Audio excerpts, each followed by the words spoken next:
स्वर सुधा मंच पर प्रस्तुत है शिवानी की कहानी चील गाड़ी। काश मैं अपने विदेशी अतिथि दल के साथ असम के उस गहन वन में आयोजित नागा सहभोज में न गई होती।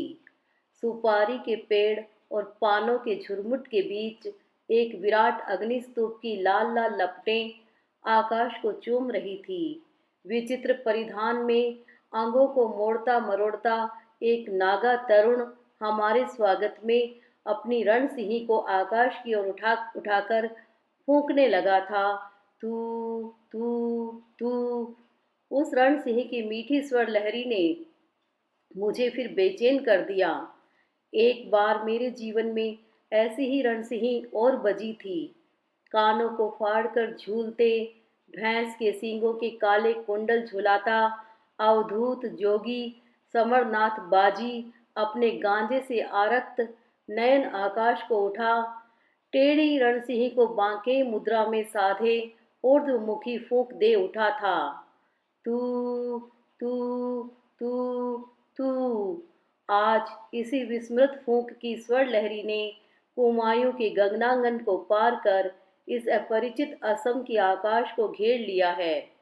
जिन स्मृतियों को मैंने अमानवीय दुस्साहस से कुचल दिया था, वे आज फिर जीवंत हो उठी हैं।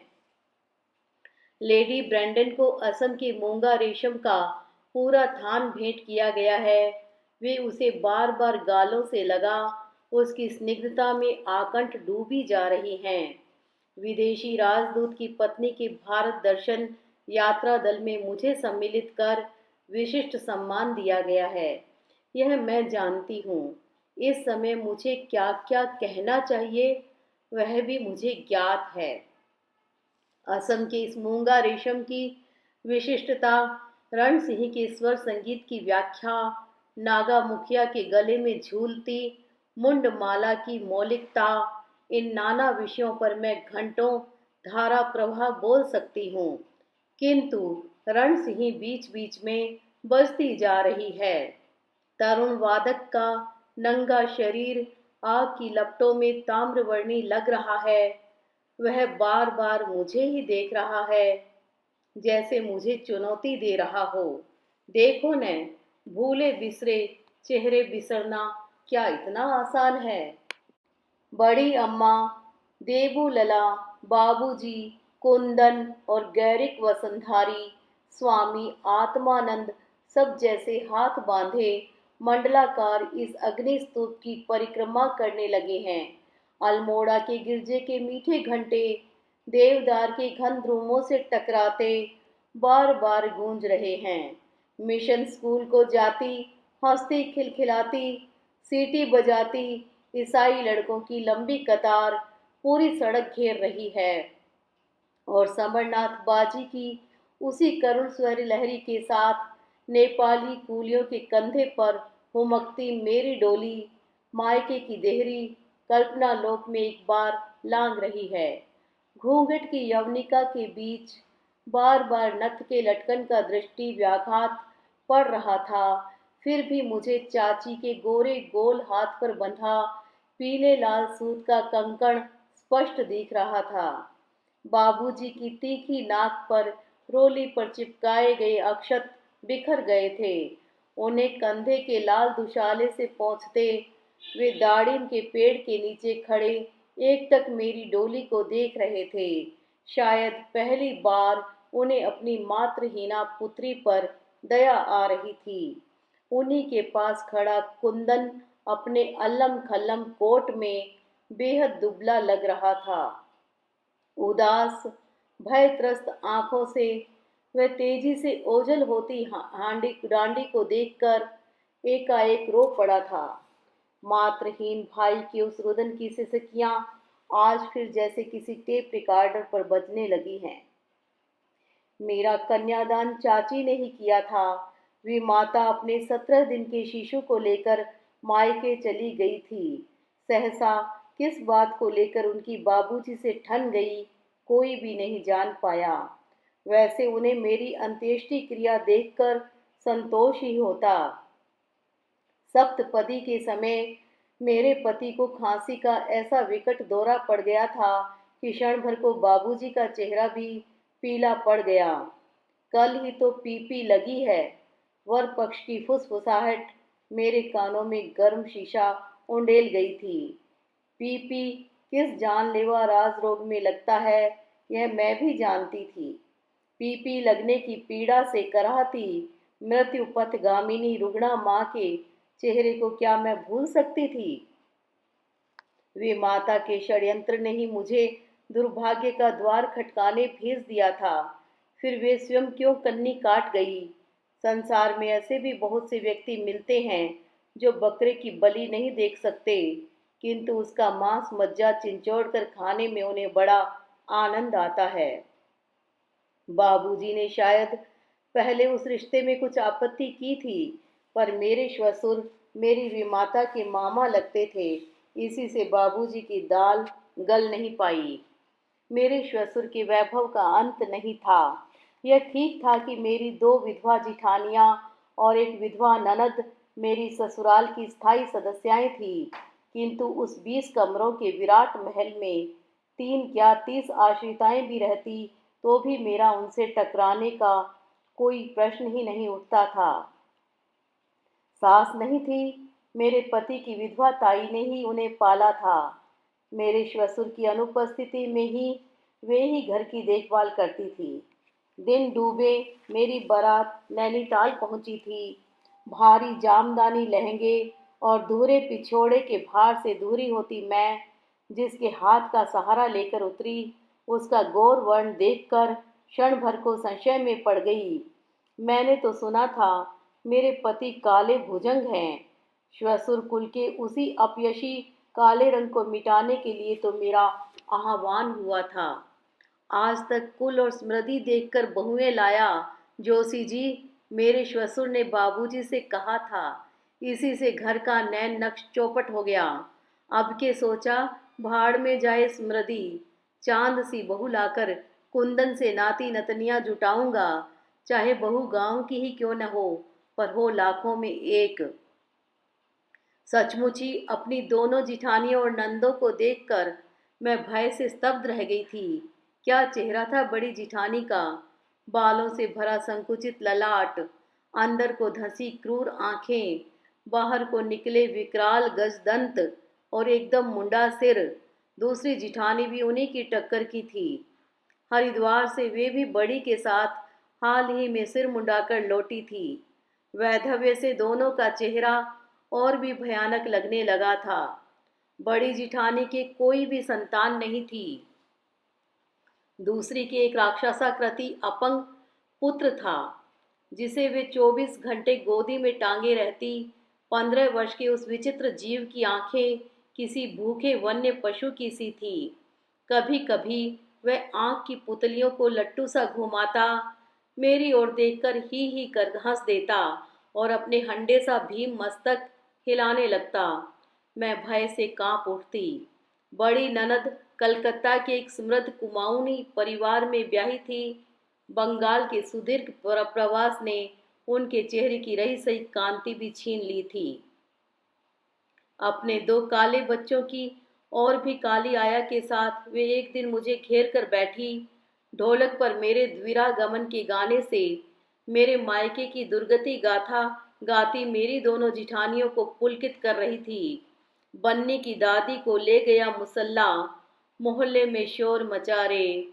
मेरी दोनों जिठानियां मेरी दादी के ही मुसल्ले के साथ भाग जाने से संतुष्ट नहीं थी।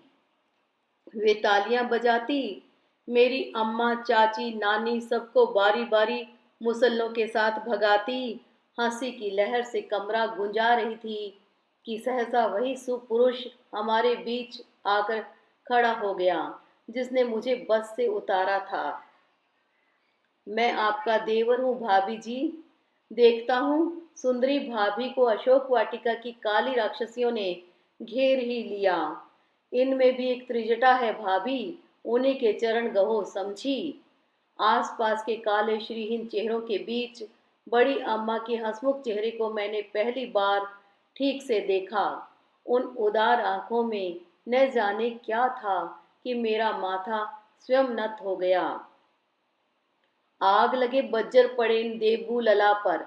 मेरी गजदंती जिठानी बनावटी क्रोध के तेवर चढ़ाकर बोली, जहां हम औरतों को बैठी देखा वहीं घुस आए। हंसी ठिठोली की भी तो एक उम्र होती है लला। अब हमारी तुम्हारी क्या वह उम्र रह गई है। पर चलो, घर में पहली बार सुंदरी बहू आई है, तुम्हारे भी 7 खून माफ करती हूँ। देबू लला बड़ी अम्मा के भतीजे थे। हाल ही में उनकी बदली भी नैनीताल की हो गई थी। इसी से अपनी बुआ के साथ रहने लगे थे। विवाह का भंडार उन्हीं के पास था और मेरी दोनों जिठानियां वक्त बेवक्त उन्हीं से उलझी रहती थी। ए हो लला, चाबी दे दो, नारियल निकालने हैं। बड़ी जिठानी देबू लला के चौड़े कंधे पकड़कर हिला देती। नहीं बाबा। देबू लला पान की पीक मुख में गुलगुलाते ठिठोली की रसपूर्ण पिचकारी छोड़ देते। राम भजो, तुम विधवा भाभियों की नियत बिगड़ते क्या देर लगती है। गई नारियल निकालने और चट से 4 लड्डू मुंह में धर लिए। हाय राम, मैं मर गई। सुनती है मंझली, आज इनके लिए एकादशी के दिन हम अपना धर्म भ्रष्ट करेंगी, अनाज के लड्डू चुराकर। बल खाती दोनों जिठानियां देबू लला पर अकारण ही ढुलक पड़ती। उन दोनों का मुग्धा किशोरियों का सा सस्ता अभिनय देखकर मुझे कभी बड़ी झुंझलाहट होती, पर कहती किससे। पति अपने कमरे में बंद रहते। मेरे श्वसुर प्राय ही अपने ठेकों के प्रसंग में तिब्बत और ताकलाकोट की ओर उतर जाते। मुझे बड़ी अम्मा के कमरे में बैठकर हलाहल छलकते ताल को देखना बड़ा अच्छा लगता। उस हवादार कमरे में सर्वदा एक अद्भुत शांत वातावरण छाया रहता। कमरे की दीवारें असंख्य देवी देवताओं की तस्वीरों से भरी रहती। उन्हीं के बीच टंगी रहती बड़े बाबू की एक आदमकद तस्वीर। बंद गले के कोट, गोल टोपी और घनी मूछों वाले उस रौबदार व्यक्ति का एक एक नक्शा मेरे पति से मिलता था। उनके जीवन काल में घर की बहुएं ठोक पीट कर बदसूरत ही छांटी जाती थी। सुंदरी बहुओं पर कम विश्वास था उन्हें। वे आज होते तो तुम इस घर में न आ पाती, मंजली जिठानी ने मुझसे हंस हंस कर कहा था। पर फिर बड़ी अम्मा इस घर में कैसे आ गई। क्या सुंदरी बड़ी अम्मा पर भी बड़े बाबू ने विश्वास नहीं किया। बड़ी अम्मा का चिकना चेहरा किसी विदेशी नन के निष्पाप चेहरे की भांति सुंदर था। मैंने उन्हें कभी झल्लाते नहीं देखा। उनके पास बैठना मुझे बड़ा अच्छा लगता था, पर बैठ ही कहाँ पाती थी। पल भर में ही चिड़चिड़े पति चीखने लगते, कहाँ गई हो। अंगूर का रस अब क्या खाक पीऊंगा। तुम क्या कर रही थी बड़ी अम्मा के विधवाश्रम में। क्या तुम्हें भी उसकी सदस्य बनने का शौक चर्राया है। और मैं उस निर्दयी व्यक्ति के निर्मम व्यंग्य से तिल मिला जाती। इधर नियमित रूप से पीपी लगने से उनकी तोंद निकल आई थी। कभी कभी ठंडी हवा लगने के भय से वे कानों पर मोटा मफलर लपेट लेते, तो मुझे लगता बड़ी अम्मा के कमरे में टंगे तैल चित्र से बड़े बाबू उतर आए हैं। कभी कभी उनके लाड़ का अंत नहीं रहता। कहते चटपट तैयार हो जाओ, सिनेमा देखने चलेंगे। लाल बेलोर की जरीदार वर्दी में मेरे श्वसुर के झपानी कुली मेरी डांडी को हवा में उड़ा ले जाते। पीछे पीछे अपने चेस्ट नट घोड़े में गर्म कपड़ों के जिरह बख्तर में ऐठे चले आते मेरे पति। सिनेमा घर में हमारे बॉक्स के सम्मुख मेरे पति के देशी विदेशी मित्रों की भीड़ लग जाती। कितनी ही रानी महारानियों से मुझे हाथ मिलाना पड़ता। सब मेरे पति को मुझसे रूपवती पत्नी पाने के लिए बधाइयाँ देते, तो मैं लज्जा से गड़ जाती। अंग्रेजी सिनेमा की उत्तेजना से कभी कभी मेरे पति को वही खांसी का विकट दौरा पड़ जाता और हमें लौटना पड़ता। उनकी इस गिरती हालत का समाचार सुनकर बाबूजी भी भागते चले आए थे।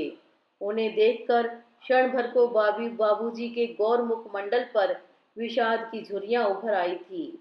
पश्चाताप से उनका चेहरा कुछ क्षणों को विकृत हो उठा था, पर दूसरे ही क्षण उन्होंने अपने को संयत कर मुझे आश्वासन दिया था, सब मंगल होगा छोटी।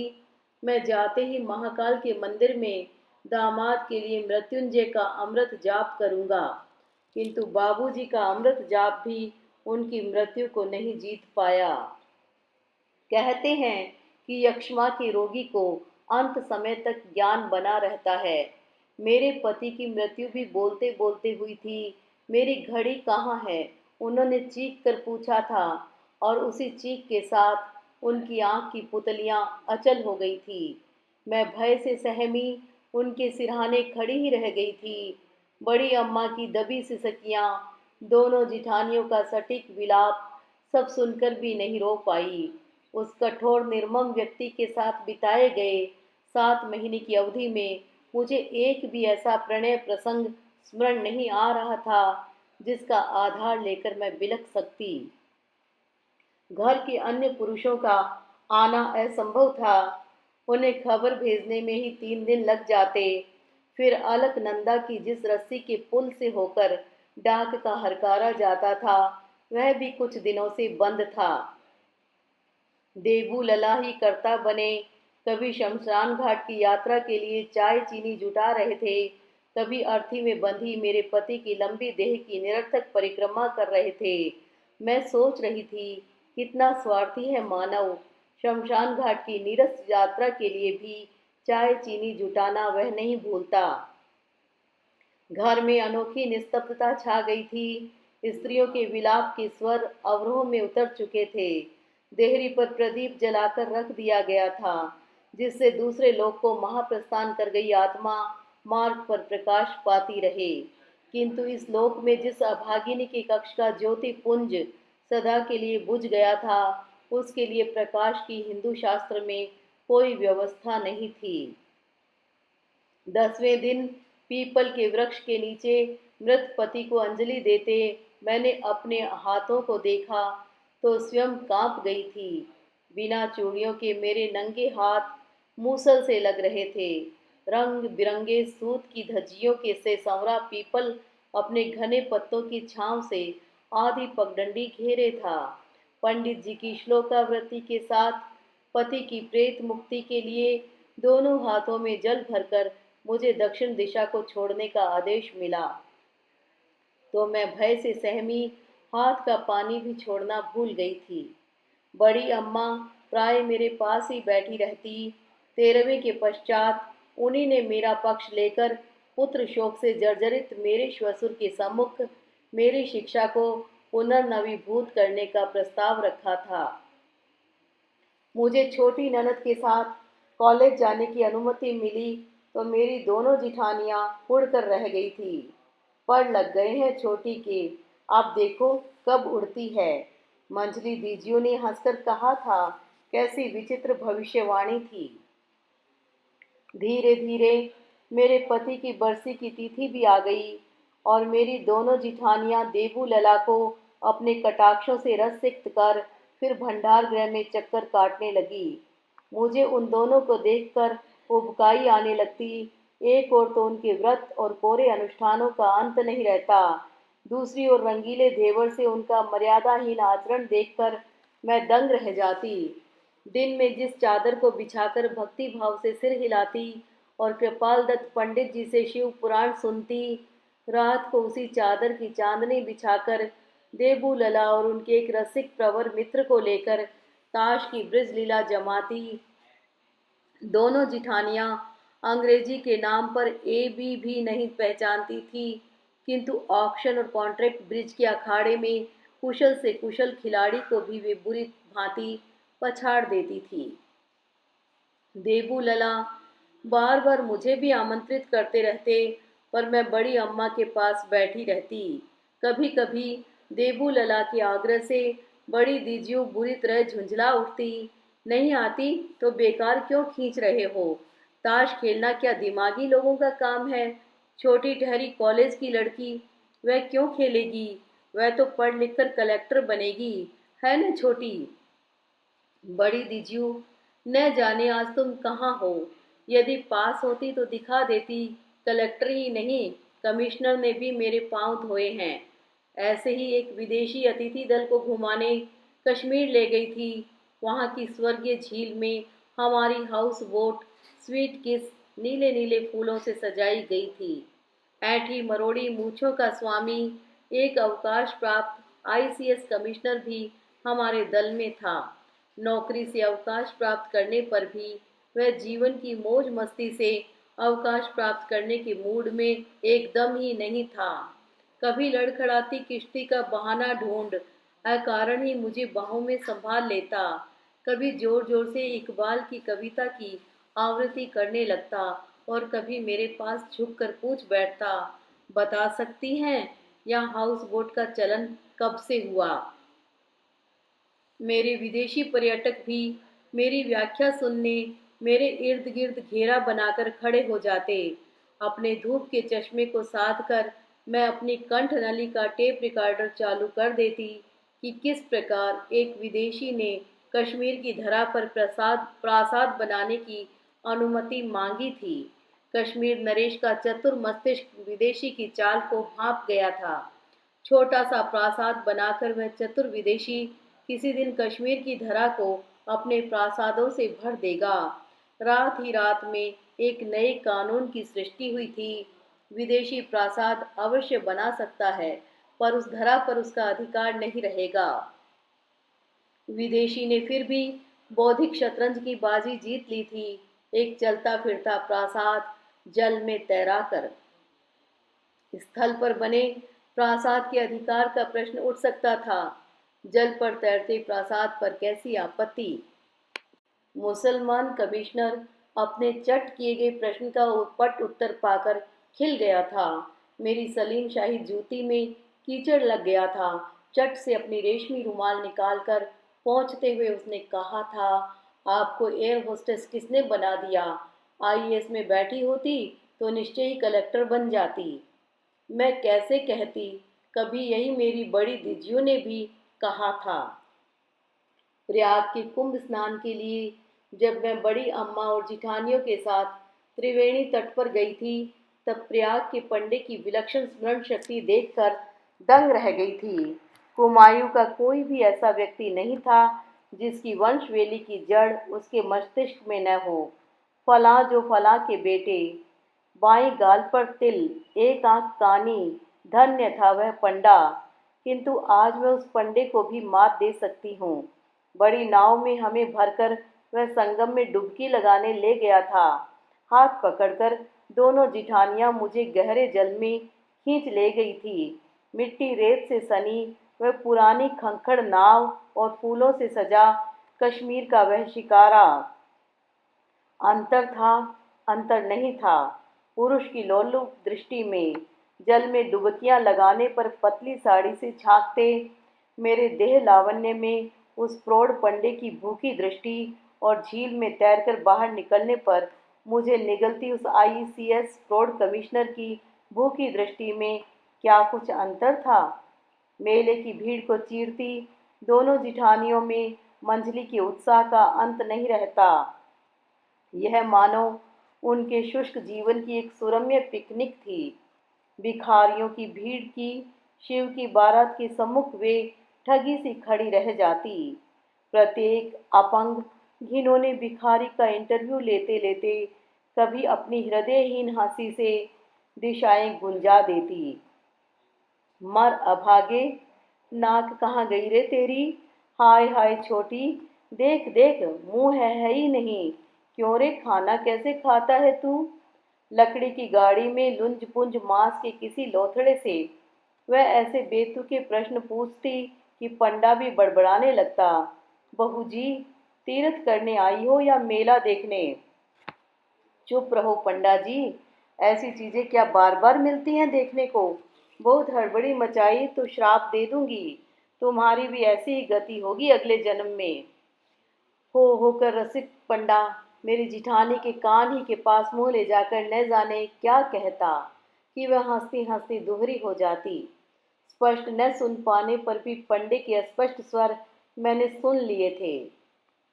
उस अभागे नासिका विहीन भिखारी की दुरवस्था का किसी नासिका लोलुप विभत्स रोग से संबंध जोड़कर त्रिपुंडधारी पंडा अपने अश्लील परिहास से रसिक चित्त का परिचय दे रहा था और मेरी दोनों जिठानियां अपने राम नामी दुपट्टे मुंह में ठूंसे हंसती हंसती दोहरी हो गई थी। कभी कभी मुझे बड़ी अम्मा की तटस्थता पर झुंझलाहट हो आती। सब कुछ देखकर भी वे निरंतर माला जपती रहती।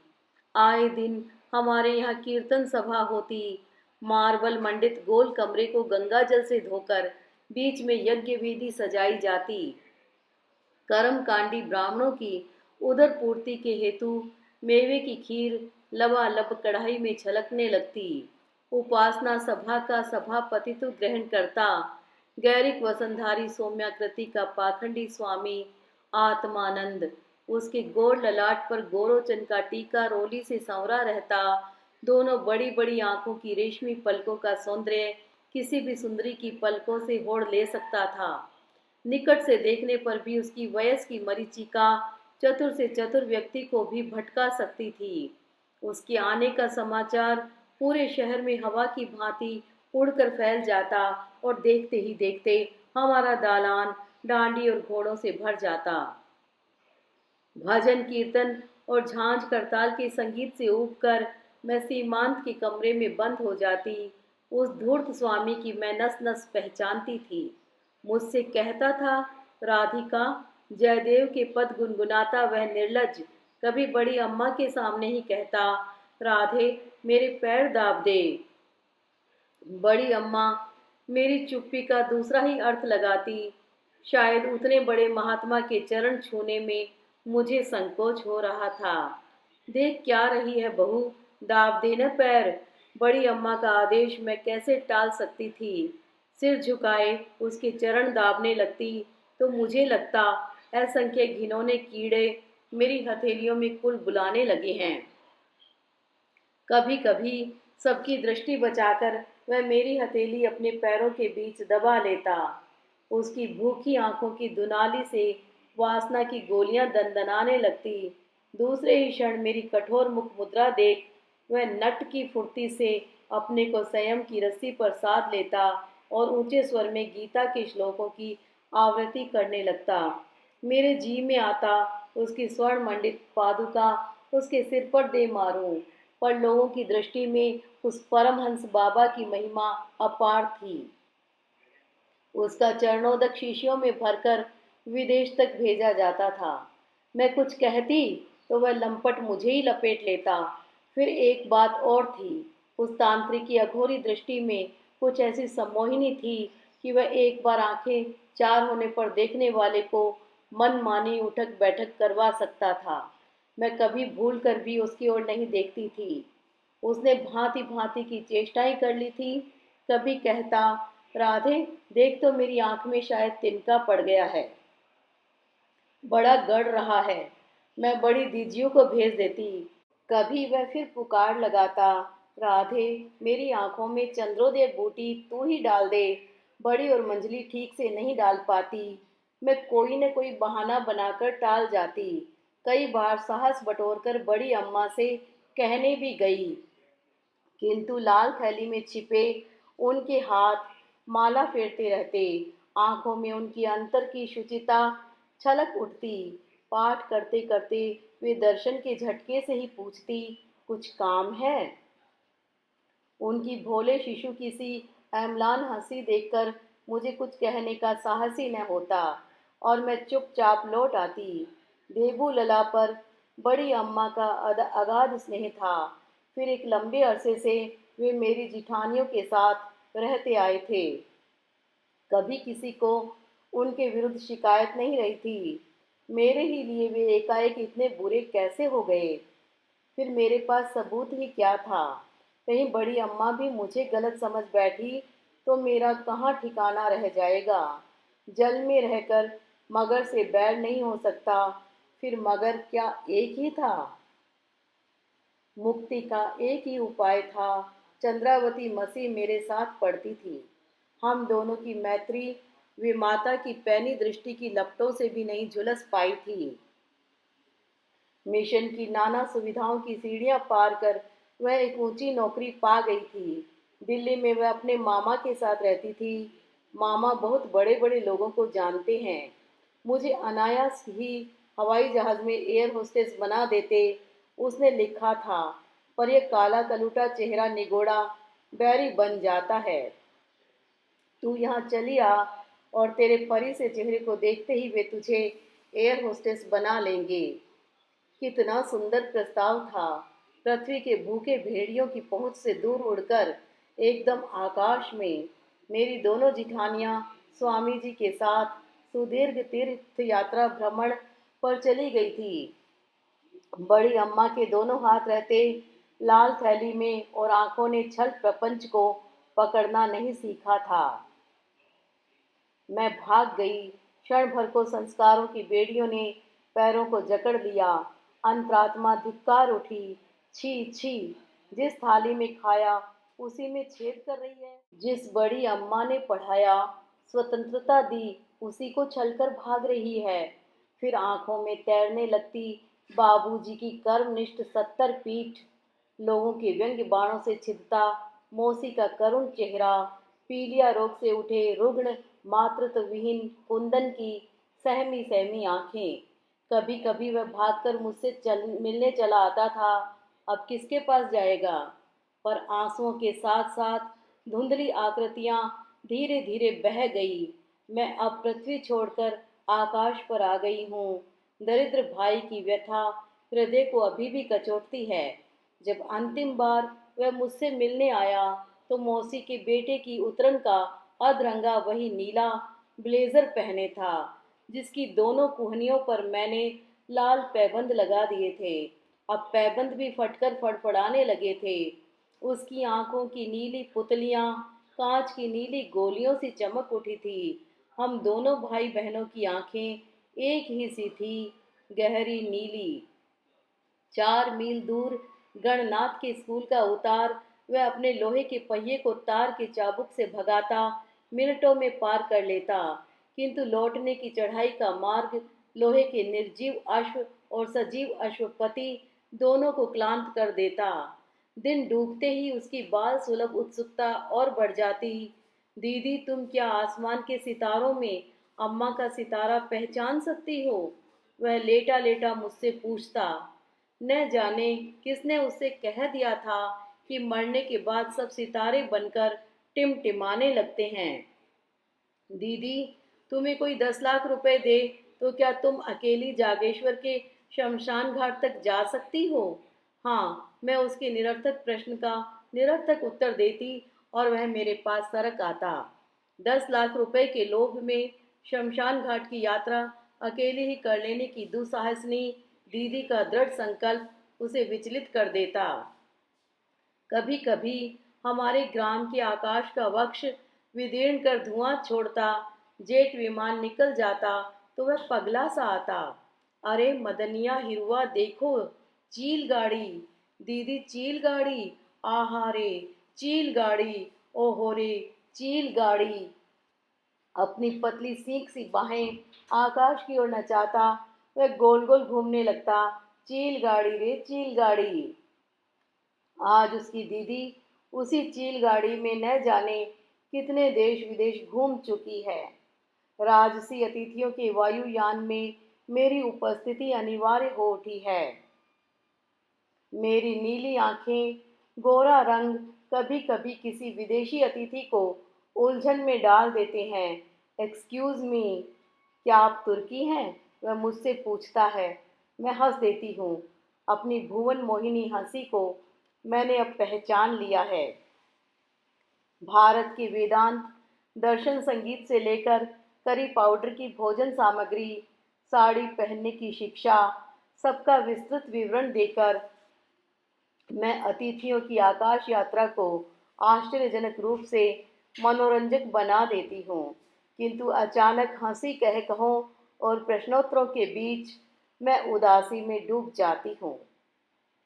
क्या पता नीचे विराट धरती पर वायुयान का शब्द सुन नीले ब्लेजर के लाल पैबंद फड़फड़ाता अपने लोहे की अश्व को तार के चाबुक से साधे कोई चीख चीख कर अपने साथियों को पुकार रहा है। अरे मदनिया, हिरुआ, देखो चील गाड़ी। सहसा मैं परिश्रम से मुखस्त किया गया अपना वेदांत दर्शन और सारी शिक्षा का पाठ भूल जाती हूँ।